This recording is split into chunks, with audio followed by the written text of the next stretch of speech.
Hello students, welcome to Checker chemistry classes, right? Okay. So today's topic is classification of crystalline solid. Previous class में अपन classification of solid कर चुके हैं. मतलब solid दो type है, crystalline और amorphous. So what is crystalline solid और what is amorphous solid? इनकी प्रॉपर्टी, उनके सब डिफरेंसेस प्रीवियस क्लास में पढ़ चुके हैं अपन. तो अभी फिलहाल अभी आपको स्टडी करना है ओनली क्रिस्टलाइन सॉलिड. तो क्रिस्टलाइन सॉलिड के बारे में आपको पता है, मैंने बताया था कि regular arrangement of particles, sharp melting point, heat of fusion sharp होना, क्लीन क्लीवेज होते हैं, ये सारे प्रॉपर्टीज आप पढ़ चुके हैं क्रिस्टलाइन सॉलिड की. तो अब क्रिस्टलाइन सॉलिड को फिर से क्लासिफाई किया. Crystalline solids again classified into four categories. That is depends upon the nature of intermolecular forces of attraction. मतलब किसी भी क्रिस्टलाइन सॉलिड में जो भी पार्टिकल्स होते हैं उनके बीच में जो फोर्स ऑफ अट्रैक्शन है, वो फोर्स ऑफ अट्रैक्शन को बेस करके क्रिस्टलाइन सॉलिड्स को फिर से चार कैटेगरी में क्लासिफाई कर दिए. That is molecular solids, ionic solids, metallic solids and covalent solids. ऐसे चार कैटेगरी में क्रिस्टलाइन सॉलिड्स को क्लासिफिकेशन किया गया है on the basis of forces of intermolecular forces of attractions. Okay, तो ये बात है. तो मतलब देखो क्रिस्टलाइन सॉलिड्स बहुत मतलब मेटल भी एक क्रिस्टलाइन सॉलिड है, साल्ट भी एक क्रिस्टलाइन सॉलिड है, उसके बाद डायमंड भी एक क्रिस्टलाइन सॉलिड है, राइट. उसके बाद मॉलिक्यूलर सॉलिड आइस भी क्रिस्टलाइन सॉलिड है. बट ये जितने भी क्रिस्टलाइन सॉलिड्स हैं उनके बीच में जो कंस्टिट्यूएंट पार्टिकल्स है वो पार्टिकल्स भी अलग अलग है और उनमें जो फोर्स ऑफ अट्रैक्शन है वो भी अलग अलग है. तो ये पार्टिकल के बेसिस पे क्लासिफिकेशन किया नहीं गया है यहाँ पे. ऐसा बोल सकते हो, ऐसा ही बोल सकते हो on the basis of constituent particles. But main thing क्या है बोले तो इनमें जो फोर्स ऑफ अट्रैक्शन है, अरेंजमेंट ऑफ पार्टिकल तो सब में सेम है, चारों में सेम है. मॉलिक्यूलर सॉलिड सब क्रिस्टलाइन है तो पार्टिकल अरेंजमेंट एक ऑर्डरली अरेंजमेंट में होगा. तो डिफरेंस क्या है ये चारों में बोले तो मॉलिक्यूलर, आयोनिक और मेटालिक, कोवलेंट. मॉलिक्यूल्स मतलब इनमें कंस्टिट्यूएंट पार्टिकल जो है वो अलग अलग है, चारों में डिफरेंट कंस्टिट्यूएंट पार्टिकल्स है. और दूसरी बात इनमें जो भी कंस्टिट्यूएंट पार्टिकल्स है उनके बीच में जो फोर्स ऑफ अट्रैक्शन है वो भी अलग अलग है, राइट. सो अब फाइनल बात है crystalline solids again classified into four categories on the basis of intermolecular forces of attraction. So that is अब वो फोर्सेस ऑफ अट्रैक्शन कौन से हो सकते हैं बोले तो van der Waals forces of attractions, ionic bonds, hydrogen bonds, covalent bonds, metallic bonds, ऐसे हो सकते हैं, राइट. सो फर्स्ट स्टार्ट करेंगे हम मॉलिक्यूलर सॉलिड्स. देखो थ्योरेटिकल पोर्शन है, इसमें कुछ भी लिखना नहीं है या कुछ रिएक्शन नहीं है, कुछ नहीं है, जस्ट सुनो और समझो. तो आपको तो क्लियर हो गया ना क्रिस्टलाइन सॉलिड को चार कैटेगरी में क्लासिफिकेशन कर दिया गया है और कौन से बेसिस पे ये मेन इंपॉर्टेंट है. तो अभी मॉलिक्यूलर सॉलिड्स पहली बात है मॉलिक्यूलर सॉलिड. तो क्रिस्टलाइन सॉलिड्स को on the basis of nature of intermolecular forces crystalline solids are classified into four categories. That is molecular solid, ionic solid, metallic solids and covalent solids. तो next point है अपना molecular solids. Molecular solid जो है अभी इसमें देखो ये नाम से एक पता चल जाएगा आपको ये चारों क्रिस्टलाइन सॉलिड है. सीधी सीधी एक बात बता दूंगा, देखो मॉलिक्यूलर सॉलिड है, ये चारों क्रिस्टलाइन सॉलिड है. तो जिस क्रिस्टलाइन सॉलिड में कंस्टिट्यूएंट पार्टिकल्स मॉलिक्यूल्स होते हैं उसे मॉलिक्यूलर सॉलिड बोला जाता है. और जिस क्रिस्टलाइन सॉलिड में कंस्टिट्यूएंट पार्टिकल्स आयंस होते हैं उसे आयनिक सॉलिड बोला जाता है. और जिस मतलब क्रिस्टलाइन सॉलिड में अगर मेटल एटम्स और इलेक्ट्रॉन्स कंस्टिट्यूएंट पार्टिकल्स के बीच में जो फोर्स ऑफ अट्रैक्शन है वो मेटालिक बॉन्ड होता है और वैसे सॉलिड को मेटालिक सॉलिड बोलते हैं. और जिस एटम्स के बीच में कोवलेंट बॉन्ड मतलब एटम से बना हुआ सॉलिड कोवैलेंट सॉलिड है, राइट। सो ये जनरली नाम से ही पता चल जाएगा आपको कि कौन सा सॉलिड मतलब कौन सा टाइप का है, right. So first molecular solid. अब मॉलिक्यूलर सॉलिड मींस किसी भी क्रिस्टलाइन सॉलिड में कंस्टिट्यूएंट पार्टिकल्स अगर मॉलिक्यूल्स होते हैं तो उसको मॉलिक्यूलर सॉलिड बोलते हैं। Molecular solid means the crystalline solid in which constituent particles are molecules are called molecular solids, ठीक है। तो फिर ये molecular solid तो समझ में आ गया आपको, मतलब किसी भी एक crystalline solid में जो पार्टिकल होते हैं वो अगर molecules है तो वो molecular solid। फॉर एग्जांपल देखो अभी आइस है, आइस में H2O मॉलिक्यूल्स होते हैं, एटम्स नहीं होते, H2O मॉलिक्यूल्स होते हैं, राइट। अभी आयोडीन लो, आयोडीन में I2 मॉलिक्यूल होता है, एटम्स नहीं होते।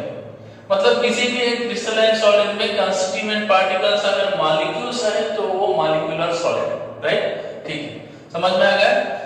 सो any crystalline solid which contain molecule as a constituent particles are called molecular solids. तो फिर अभी नेक्स्ट बात आती है, यहाँ पे सारे के सारे मॉलिक्यूल्स सेम नहीं है। अब मॉलिक्यूल्स बोल रहे ना, क्रिस्टलाइन सॉलिड में अगर कंस्टिट्यूएंट पार्टिकल्स मॉलिक्यूल्स है तो वो मॉलिक्यूलर सॉलिड है, ठीक है, but molecules are not same. कुछ मॉलिक्यूल्स पोलर है, कुछ मॉलिक्यूल्स नॉन पोलर है, कुछ मॉलिक्यूल्स के बीच में हाइड्रोजन बॉन्ड्स भी बनते हैं। तो depending on the molecules, nature of molecules, molecular solid again classified into 3 types, that is non-polar molecular solids, polar molecular solids and hydrogen bonded molecular solids, right। तो ये बात मैंने यहाँ पे लिख दी है, देखो molecular solid डेफिनेशन तो हो गया। molecular solid बोले तो क्या है, molecular solid, so the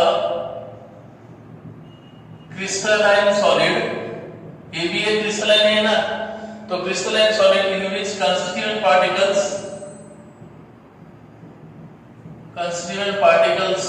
are क्या है, मॉलिक्यूल्स। अगर किसी भी क्रिस्टलाइन सॉलिड में कंस्टिट्यूएंट पार्टिकल्स अगर मॉलिक्यूल होते हैं तो वो मॉलिक्यूलर सॉलिड। तो फिर ये मॉलिक्यूल जो होते हैं वो मॉलिक्यूल डिफरेंट है, सारे के सारे मॉलिक्यूल सेम नहीं होते। तो मॉलिक्यूल के नेचर को बेस करके molecular solid again non polar molecular solid A, B polar molecular solid और C hydrogen bonded molecular solid, right. तो फर्स्ट अभी अब ये भी नाम से ही पता चल जाएगा आपको, आप समझ में आ गया पूरा, मतलब मॉलिक्यूलर सॉलिड समझ में आ गया। किसी भी क्रिस्टलाइन सॉलिड में कंस्टिट्यूएंट पार्टिकल्स अगर मॉलिक्यूल्स है तो मॉलिक्यूलर सॉलिड। तो अगर ये मॉलिक्यूल्स का जो नेचर है वो अगर नॉन पोलर है, आपको पता है polar, non polar, hydrogen bond, पता नहीं। नॉन पोलर मॉलिक्यूल्स मतलब दोनों एटम सेम होना, मतलब एक मॉलिक्यूल में जितने भी एटम्स हैं दोनों की इलेक्ट्रोनेगेटिविटी सेम। फॉर एग्जांपल देखो H2Cl2 I2 ये सारे के सारे नॉन पोलर मॉलिक्यूल्स हैं। और ये जो मैं बता रहा हूँ हाइड्रोजन सब गैस है, मैं इस गैस की बात नहीं कर रहा हूँ, मैं कोई भी सब्सटेंस अगर सॉलिड फॉर्म में होता है तो, राइट। तो नॉन पोलर मॉलिक्यूल्स बोले तो क्या, यहाँ पे एक बात याद रखो, नॉन पोलर मॉलिक्यूलर सॉलिड में कंस्टिट्यूएंट पार्टिकल्स ईदर एटम्स, वो भी एटम्स कौन से, noble gases, helium, neon, argon, या फिर नॉन पोलर मॉलिक्यूल्स। किसी भी क्रिस्टलाइन सॉलिड में कंस्टिट्यूएंट पार्टिकल्स क्या होना, नोबल गैसेस या फिर नॉन पोलर मॉलिक्यूल्स अगर प्रेजेंट है तो non polar molecular solid, right. तो फिर ये जो नॉन पोलर मॉलिक्यूलर सॉलिड में जो भी एटम्स हैं या फिर मॉलिक्यूल्स है, मॉलिक्यूल समझो एटम्स एक एक्सेप्शन है, मतलब नॉन पोलर मॉलिक्यूलर सॉलिड में constituent particles generally non polar molecule होते हैं। अगर उसकी जगह हीलियम या आर्गन भी अगर होते हैं तो वो एटम्स है, वो मॉलिक्यूल के फॉर्म में तो नहीं रह सकते, नोबल गैसेस, हाँ, राइट। तो इसलिए इधर एटम्स हीलियम, नियॉन, आर्गन और नॉन पोलर मॉलिक्यूल्स अगर कंस्टिट्यूएंट पार्टिकल्स है तो वो नॉन पोलर मॉलिक्यूलर सॉलिड है, और नॉन पोलर मॉलिक्यूलर सॉलिड में एटम्स हो या मॉलिक्यूल्स हो, इनके बीच में जो फोर्स ऑफ अट्रैक्शन है वो वीक फोर्सेस ऑफ अट्रैक्शन है। मतलब एटम्स और molecules held together by as weak dispersion forces, weak dispersion forces और लंडन फोर्सेस भी बोलते हैं इसको, right. So non polar molecule में जो फोर्स ऑफ अट्रैक्शंस होते हैं वो कौन से टाइप के होते हैं बोले तो वीक डिस्पर्शन फोर्सेस और लंडन फोर्सेस होते हैं, right. So next, these solids are soft. Generally molecular solid जितने भी है वो सॉफ्ट होते हैं, चाहे वो पोलर हो या फिर नॉन पोलर हो या फिर हाइड्रोजन बॉन्डेड मॉलिक्यूलर सॉलिड हो, right. So these are generally soft solids, soft है एंड दे आर क्या नॉन कंडक्टर्स ऑफ इलेक्ट्रिसिटी। बात याद रखो प्लीज, कोई भी सॉलिड सॉलिड स्टेट में अगर प्रेजेंट है एक्सेप्ट मेटालिक सॉलिड, कुछ सॉलिड छोड़ के, मतलब मॉलिक्यूलर सॉलिड में कौन सा भी एनी मॉलिक्यूलर सॉलिड या फिर पोलर हो या फिर नॉन पोलर हो या फिर hydrogen bonded molecular solid, in solid state they do not conduct electricity, right. Because वहां पे जो पार्टिकल्स है, जो भी आयंस हो या फिर इलेक्ट्रॉन्स हो, फ्री नहीं होते, इसलिए ये do not conduct electricity, right? So these solids are soft and non-conductors of electricity, right? They have a low melting point and are usually liquid or gaseous state at room temperature. बस ये 4 point याद रख लो please, कुछ भी नहीं है, simple में आपको लिखना है, कचरा मत लिखो कुछ भी, मन का अपना कुछ भी मत झाड़ो, जैसे 4 पॉइंट लिख दो। नॉन पोलर मॉलिक्यूलर सॉलिड में जो भी कंस्टिट्यूएंट पार्टिकल्स होते हैं वो एटम्स बोले तो only noble gases, helium, neon, argon, krypton, xenon, ये टाइप, या फिर नॉन पोलर मॉलिक्यूल्स होना। फिर ये नॉन पोलर मॉलिक्यूलर सॉलिड में जो फोर्स ऑफ अट्रैक्शन होते हैं मॉलिक्यूल के बीच में या फिर एटम्स के बीच में, वो वीक डिस्पर्शन फोर्सेस या फिर London forces, right. So very weak forces होते हैं, और अब वीक फोर्सेस है इसलिए नॉन पोलर मॉलिक्यूलर सॉलिड्स क्या है, सॉफ्ट इन नेचर है and they are non conductors of electricity, right. और सॉफ्ट होने की वजह से और वीक फोर्सेस ऑफ अट्रैक्शन होने की वजह से इनका जो बॉइलिंग पॉइंट, जो भी मेल्टिंग पॉइंट होगा वो कम होगा, और इसलिए ये जनरली रूम टेम्परेचर और एटमॉस्फेरिक प्रेशर और रूम टेम्परेचर के पास ये जनरली लिक्विड या फिर गैसेस स्टेट में एग्जिस्ट करते हैं। एग्जांपल है हाइड्रोजन सॉलिड फॉर्म की, chlorine, iodine etcetera, non polar molecules, right. So next, polar molecular solids. अभी सब सारे के सारे पॉइंट्स सेम है, सिर्फ आपको चेंज करना है यहाँ पे नॉन पोलर मॉलिक्यूल्स, यहाँ पे पोलर मॉलिक्यूल्स, बस यही डिफरेंस है। नॉन पोलर मॉलिक्यूलर सॉलिड में constituent particles non polar molecules होते हैं, और पोलर मॉलिक्यूलर सॉलिड में कंस्टिट्यूएंट पार्टिकल्स क्या होते हैं, पोलर मॉलिक्यूल्स होते हैं। और पोलर जनरली आपको पता है, पोलर मॉलिक्यूल्स मतलब पोलर मॉलिक्यूल्स जनरली कब होते हैं बोले तो दो आइटम के बीच में जब इलेक्ट्रोनेगेटिविटी डिफरेंस ज्यादा होता है तभी वो पोलर मॉलिक्यूल्स बोल सकते हैं अपन। मतलब किसी भी मॉलिक्यूल में दो एटम के बीच में जब इलेक्ट्रोनेगेटिविटी, जैसे कि अभी एग्जांपल H2O है, NH3 है, NH3 देखो, NH3 नाइट्रोजन हाइड्रोजन में इलेक्ट्रोनेगेटिविटी डिफरेंस ज्यादा है, राइट। सो मतलब किसी भी मॉलिक्यूल में अगर एटम के बीच में जो इलेक्ट्रोनेगेटिविटी होती है अगर वो उसमें डिफरेंस ज्यादा होता है तो वो मॉलिक्यूल जनरली पोलर। तो generally polar molecules have a permanent dipole moment. Polar molecule के बीच में जो क्या होता है, परमानेंट डाइपोल मोमेंट होता है, और ये डाइपोल मोमेंट इसलिए polar molecular solids are held together by a strong dipole interactions. मतलब यहाँ पे नॉन पोलर मॉलिक्यूल्स में जो फोर्स है वो कौन सा है, लंडन फोर्सेस और वीक डिस्पर्शन फोर्सेस, और यह पोलर मॉलिक्यूलर सॉलिड में जो कंस्टिट्यूएंट पार्टिकल्स है नॉन पोलर मॉलिक्यूल्स, उनके बीच में जो फोर्स ऑफ अट्रैक्शन है वो कौन सा है? Dipole dipole attraction, right? Dipole dipole attraction होता है, right? Example SO2 HCl NH3, these are the हो गया। तो फिर प्रॉपर्टीज क्या है इनकी? पोलर मॉलिक्यूलर सॉलिड की प्रॉपर्टी क्या होती है बोले तो पोलर मॉलिक्यूल्स पॉसेस, ये तो हो गया परमानेंट डाइपोल मूवमेंट, राइट? तो फिर यहां पर भी these solids also soft and non conductors of electricity, ये भी सॉफ्ट होते हैं और non conductors of electricity in solid state. They have high melting point than non polar molecular solid. इनका जो मेल्टिंग पॉइंट होता है पोलर मॉलिक्यूलर सॉलिड का नॉन पोलर मॉलिक्यूल से थोड़ा सा ज्यादा होता है, बिकॉज यहाँ पर डाइपोल डाइपोल इंटरेक्शन फोर्सेस है और यहाँ पर डिस्पर्शन फोर्सेस है, right? Weak dispersion forces. Next अब आते हैं हाइड्रोजन बॉन्डेड मॉलिक्यूलर सॉलिड। अब इसमें क्या है बोले तो हाइड्रोजन बॉन्डेड मॉलिक्यूलर सॉलिड में क्या होता है बोले तो सपोज आइस एक एग्जांपल ले लो, आइस। तो आइस में क्या होता है? H2O मॉलिक्यूल्स होते हैं।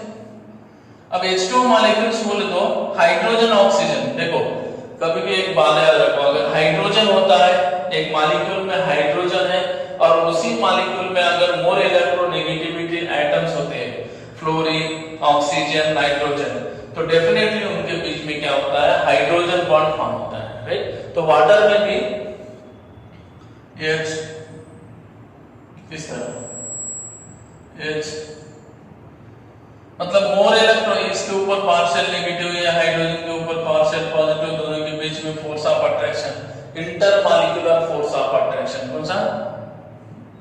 इंटर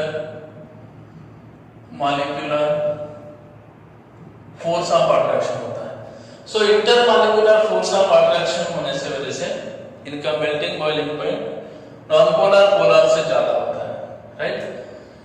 समझो, समझ में आ गया? मॉलिक्यूलर सॉलिड्स तीन कैटेगरी में क्लासिफाई कर दिए, पोलर नॉन पोलर पोलर और hydrogen bonded molecular solid. Exam point of view में ऐसा पूछ सकता है कि आपको एक दो तीन सॉलिड देके कौन से सॉलिड का मेल्टिंग पॉइंट ज्यादा हो सकता है, तो जो भी हाइड्रोजन बॉन्डेड मॉलिक्यूलर सॉलिड है, नहीं तो फिर polar molecular non polar molecular और हाइड्रोजन बॉन्डेड मॉलिक्यूलर सॉलिड देंगे,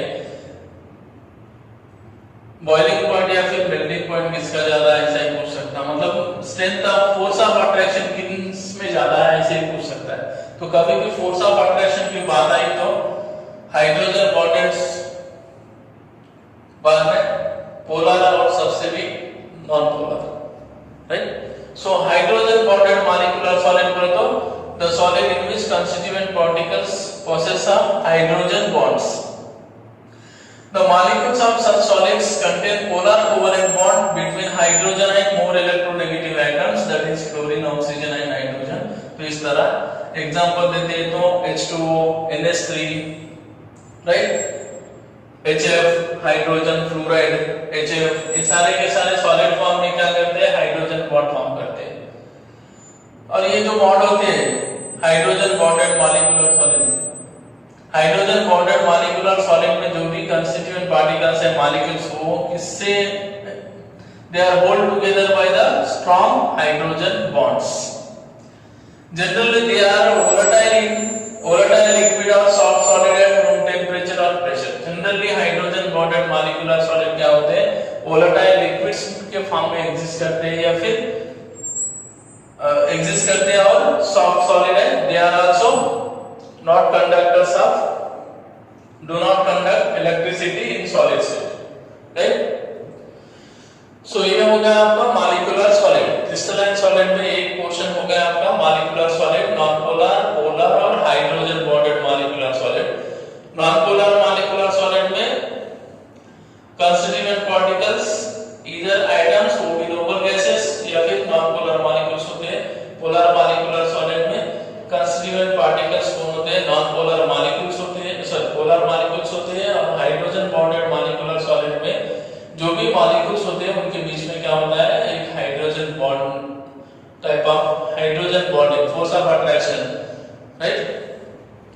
फिर ये तो ये बात याद रखो, होते हैं, इनके बीच में डाइपोल डाइपोल इंटरेक्शन होता है और इनके बीच में हाइड्रोजन बॉन्ड होते हैं। बाद में ये भी सॉफ्ट है, ये भी सॉफ्ट है, ये भी सॉफ्ट है, ये भी नॉन कंडक्टर से, ये भी नॉन कंडक्टर से, ये भी नॉन कंडक्टर से, right. They have low melting point, इनसे ज्यादा इनका मेल्टिंग पॉइंट होता है और इनसे ज्यादा इनका मेल्टिंग पॉइंट होता है, right. Okay, clear.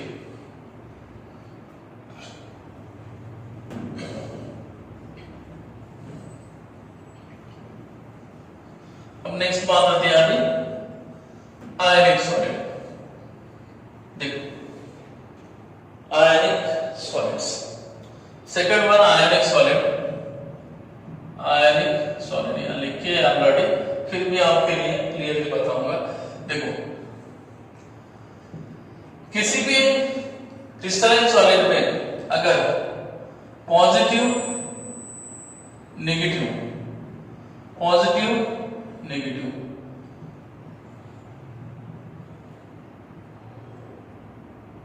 Negative positive positive negative positive negative, देखो इस तरह अगर किसी भी क्रिस्टलाइन सॉलिड में constituent particles are positive cations and negative ions होते हैं तो उनको आयनिक सॉलिड कहते हैं generally. In ionic solid constituent particles are oppositely charged ions, that is cations and ions। अगर किसी भी क्रिस्टलाइन सॉलिड में oppositely charged ions positive constituent particles अगर आयंस होते हैं, पॉजिटिव नेगेटिव आयंस होते हैं तो उसको क्रिस्टलाइन सॉलिड बोलते हो। तो ये पॉजिटिव और नेगेटिव आयंस के बीच में जो फोर्स ऑफ अट्रैक्शन है तो कौन सा है? These positive and negative ions are held together by a strong Coulombic forces or electrostatic force of attraction। Generally ionic solid form होते हैं मेटल और नॉन मेटल के बीच में, आपको पता है। So ionic solids are formed by the losing and gaining of electrons, right? So metals और नॉन मेटल के बीच में जो कंपाउंड बनता है वो ionic solids होते हैं। These are formed by the three-dimensional arrangement of cations and anions bound by a strong Coulombic force of attraction या फिर electrostatic force of attraction। मतलब पॉजिटिव आयंस और नेगेटिव आयंस के बीच में जो फोर्स ऑफ अट्रैक्शन होता है वो स्ट्रांग होता है, इलेक्ट्रोस्टैटिक फोर्स ऑफ अट्रैक्शन, और इसी को आप आयनिक बॉन्ड्स बोलते हो। आयनिक कंपाउंड में या फिर आयनिक सॉलिड में कंस्टिट्यूएंट पार्टिकल के बीच में जो फोर्स ऑफ अट्रैक्शन होता है that is electrostatic force of attraction, और इसी को आप आयनिक बॉन्ड बोलते हो, राइट। तो फिर जनरली आयनिक सॉलिड्स जनरली हार्ड ब्रिटल होते हैं, हार्ड भी होते हैं और ब्रिटल होते हैं। They have a high melting and boiling points, molecular solid से भी ज्यादा होता है। आयनिक सॉलिड्स हार्ड होते हैं, ब्रिटल होते हैं, they have a high melting and boiling points, right. Next और एक इंपॉर्टेंट पॉइंट है आयनिक सॉलिड, कभी भी ionic solid do not conduct electricity in solid state but they are conduct electricity in molten or aqueous solution state. मतलब ionic solid जब solid form में होते हैं तो कंडक्ट इलेक्ट्रिसिटी कंडक्ट नहीं करते because ions are not free but they in molten state, molten बोले तो लिक्विड स्टेट में, जब आयनिक सॉलिड मॉल्टेन स्टेट में आता है मतलब लिक्विड स्टेट में आता है तो ions becomes free to move one plus to another plus, right. उसी तरह अगर आयनिक सॉलिड को एक्वस सॉल्यूशन में, अगर आयनिक सॉलिड का एक्वस सॉल्यूशन बनता है तो एक्वस सॉल्यूशन में आयंस क्या होते हैं? Free to move, ions free हो जाते हैं। आयन फ्री होने की वजह से उनके थ्रू क्या पास होता है? इलेक्ट्रिसिटी। मतलब इसका मीनिंग ये है जब आयनिक सॉलिड सॉलिड फॉर्म में होते हैं तो इलेक्ट्रिसिटी पास नहीं करेंगे, और जब वो मॉल्टेन स्टेट या फिर एक्वस सॉल्यूशन स्टेट में होते हैं तो they are good conductors of electricity, right. ये हो गया आयनिक सॉलिड्स। एग्जांपल क्या देता हूं आयनिक सॉलिड के लिए? NaCl है, KCl है, राइट। जितने भी साल्ट्स हैं वो सारे के सारे आयनिक सॉलिड्स हैं। क्लियर? आयनिक सॉलिड में कंस्टिट्यूएंट पार्टिकल्स कौन से होते हैं? Positive and negative ions arrange in a three dimensional space. Ionic solids are formed by the three-dimensional arrangement of cations and anions. Clear? हो गया? Clear? Ionic solid के बारे में कुछ ज्यादा मत लिखो, सिंपल है, कुछ नहीं है। Ionic solid बोले तो जनरली आपको 9th, 8th, 10th, 11th class से पढ़ते आ रहे हैं। Ionic solid मेटल और नॉन मेटल के बीच में फॉर्म होता है, उनके बीच में आयनिक बॉन्ड होता है, इलेक्ट्रोस्टैटिक फोर्स ऑफ अट्रैक्शन दो पॉजिटिव अपोजिटली चार्ज आयन के बीच में ज्यादा होता है, इसलिए वो बॉन्ड स्ट्रॉन्ग होते हैं, इसलिए उनका मेल्टिंग बॉइलिंग पॉइंट पे हार्ड होता है, और वो हार्ड होते हैं और वो ब्रिटल भी होते हैं, टूट जाते हैं easily. So they have a high melting and boiling point. But एक इंपॉर्टेंट पॉइंट है, आपको 2 मार्क या फिर 1 मार्क में पूछ सकते हैं। आयनिक solids conduct electricity in liquid और aqueous solution state but do not conduct electricity in solid state. Why बोले तो solid state में वो ions free नहीं होते, they are held together by a strong electrostatic force of attraction, but in molten state or aqueous solution state ions becomes free to move, right? Okay.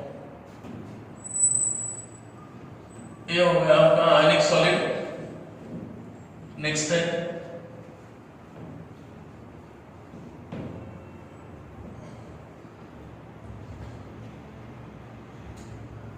Third one, metallic solid. Metallic solid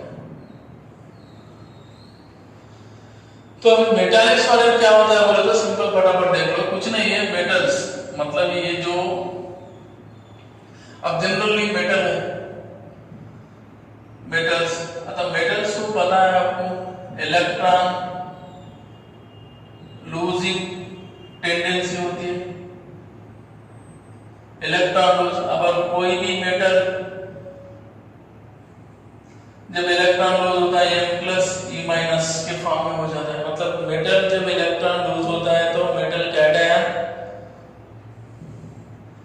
positive cation में convert होता है, और उसके बाजू में क्या होता है, negative electrons, negative charge electrons. तो किसी भी मेटल में क्या होता है बोले तो ये होता है M+,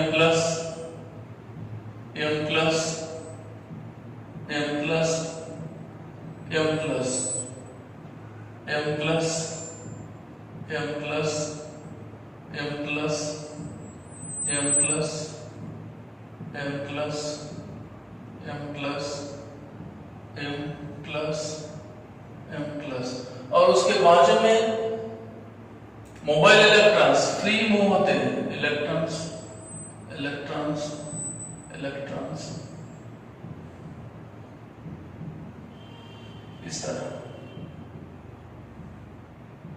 इस तरह मतलब किसी भी मेटालिक सॉलिड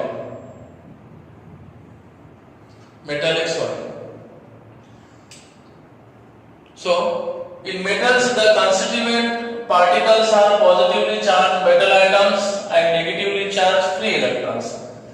मेटालिक सॉलिड में constituent particles are positively charged metal ions and negatively charged ions. तो सीधा यहाँ पे मेटालिक सॉलिड में constituent particles कौन होते हैं बोले तो positively charged metal ions and negatively charged क्या होते हैं, negatively charged electrons, right? Negatively charged electrons, right? So these are the crystalline solids formed by the atoms of the some metallic elements held together by metallic bond. मतलब ये जो metal किसी भी metallic solid में constituent particles metal ions और electrons होते हैं, मतलब ये मेटल आयन के बाजू में मोबाइल इलेक्ट्रॉन्स डीलोकलाइज होते हैं, मतलब metallic solid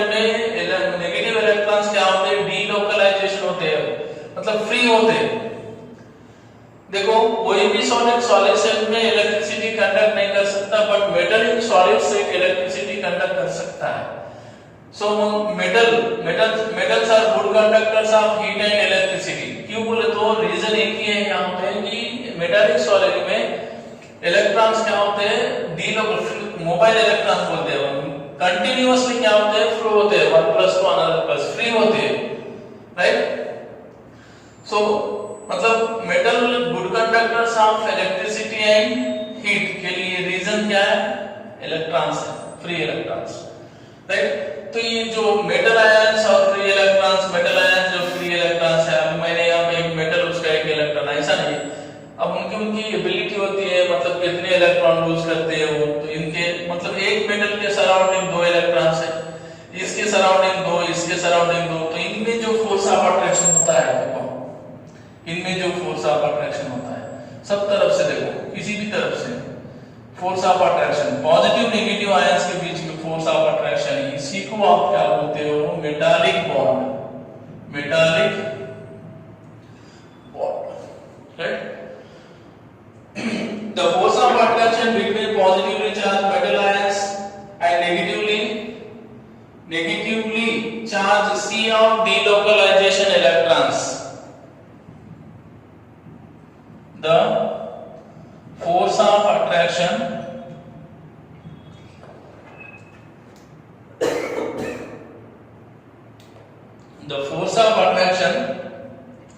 between positively charged metal ions and negatively charged electrons के बीच में जो फोर्स ऑफ अट्रैक्शन होता है वही क्या होता है, मेटालिक बॉन्ड। क्लियर है? These free and mobile electrons are responsible for high electrical and thermal conductivity of metals. These free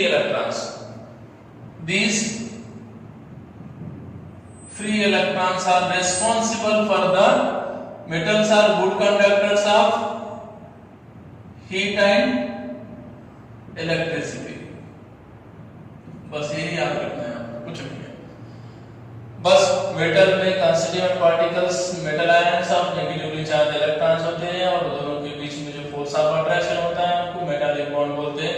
मतलब मेटल आयंस और पॉजिटिवली चार्ज मेटल आयंस और negatively charge electrons, right.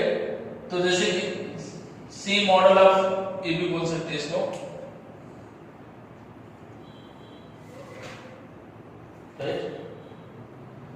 Example, अब ये हो गया metallic solid. तो what are the properties of metallic solid बोले तो आप मेटल की जो प्रॉपर्टी है पूरी की पूरी बता सकते हो। Metallic solid, metals are good conductors of heat and electricity, they have high melting and boiling point, they have malleability and ductility, right। जो भी मेटालिक प्रॉपर्टी है वो सारे के सारे मेटालिक सॉलिड में होते हैं, right. Generally they are exist in solid form, कुछ मेटल्स होते हैं लिक्विड फॉर्म में एग्जिस्ट करते हैं, मर्क्यूरी, गैलियम, राइट। ऐसे कुछ एक्सेप्शन है।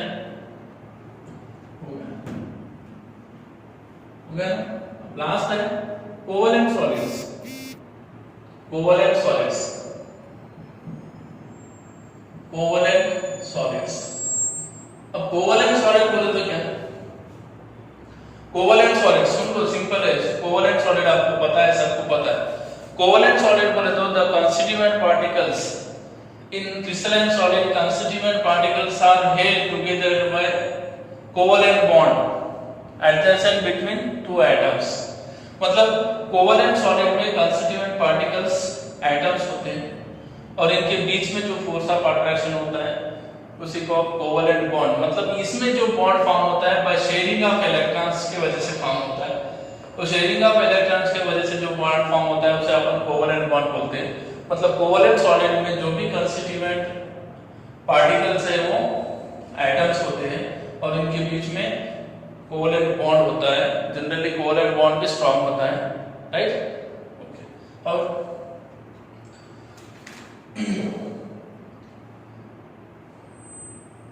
Covalent bonds are strong and directional in nature. ये बात याद रखो, जनरली कोवेलेंट बॉन्ड जो होते हैं वो स्ट्रांग भी होते हैं और directional in nature. Generally geometry fix geometry में होते हैं, directional in nature, therefore atoms are held very strongly and their positions as solids very hard and brittle.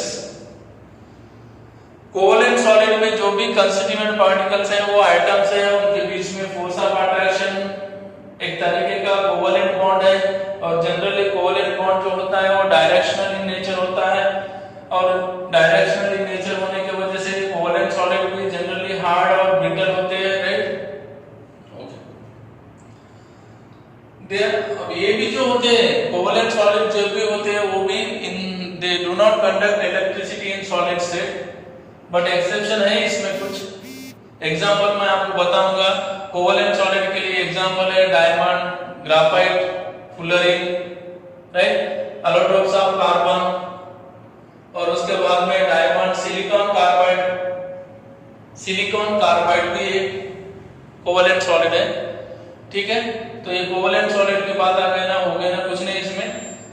Covalent solid में कंस्टिट्यूएंट पार्टिकल्स एटम्स होते हैं, और इनके बीच में जो फोर्स ऑफ अट्रैक्शन होता है वो कोवलेंट बॉन्ड होता है, और कोवलेंट बॉन्ड क्या होता है, डायरेक्शनल इन नेचर होता है, हार्ड, इसलिए कोवलेंट बॉन्ड स्ट्रांग भी होता है और डायरेक्शनल इन नेचर होता है, इसलिए ये कोवलेंट सॉलिड हार्ड होते हैं और ब्रिटल भी होते हैं, right. Example diamond, graphite, silicon carbide, ये सारे एग्जांपल है कोवलेंट सॉलिड के लिए।